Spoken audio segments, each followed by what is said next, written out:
பழைய ஓய்வூதிய திட்டம் வேண்டும் என்பது உள்ளிட்ட 10 அம்ச கோரிக்கைகளை வலியுறுத்தி இன்று திட்டமிட்டபடி போராட்டம் நடைபெறும் என அரசு ஊழியர் மற்றும் ஆசிரியர் சங்கங்கள் அறிவித்துள்ளன.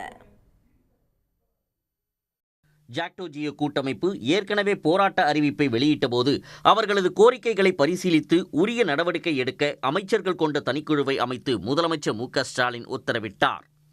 இந்த நிலையில் சென்னை தலைமைச் செயலகத்தில் அமைச்சர்கள் குழு நேற்று மாலை ஜாக்டோ ஜியோ நிர்வாகிகளுடன் பேச்சுவார்த்தை நடத்தினர். இந்த விவகாரத்தில் முடிவெடுக்க 4 வார காலம் அவகாசம் வேண்டுமென அரசு தரப்பில் தெரிவிக்கப்பட்டது. அதை ஏற்றுக்கொள்ளாத ஜாக்டோ ஜியோ நிர்வாகிகள் திட்டமிட்டபடி இன்று தமிழ்நாடு முழுவதும் மாவட்ட தலைநகரங்களில் ஆர்ப்பாட்டம் நடத்த உள்ளதாக தெரிவித்தனர். அவங்க கேக்குறாங்க, ஆனா நாங்க கொடுக்கலையே. நாங்க போராட்டத்தை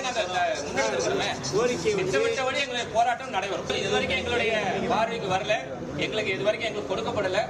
ஆக கொடுக்கப்படாத நீதிமன்ற தீர்ப்பை பத்தி நாங்க எதையும் சொல்ல முடியும்.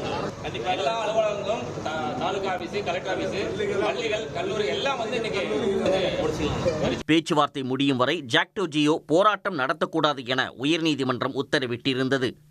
இந்நிலையில் இன்றைய போராட்டத்துக்கு பின் ஜாக்டோ ஜியோ மாநில ஒருங்கிணைப்பாளர்கள் ஒன்று கூடி அடுத்த கட்ட நடவடிக்கை குறித்து முடிவெடுக்க உள்ளதாக அறிவித்துள்ளனர். உடனுக்குடன் செய்திகளை தெரிந்து கொள்ள சன் நியூஸ் பெல் ஐகானை கிளிக் பண்ணுங்க.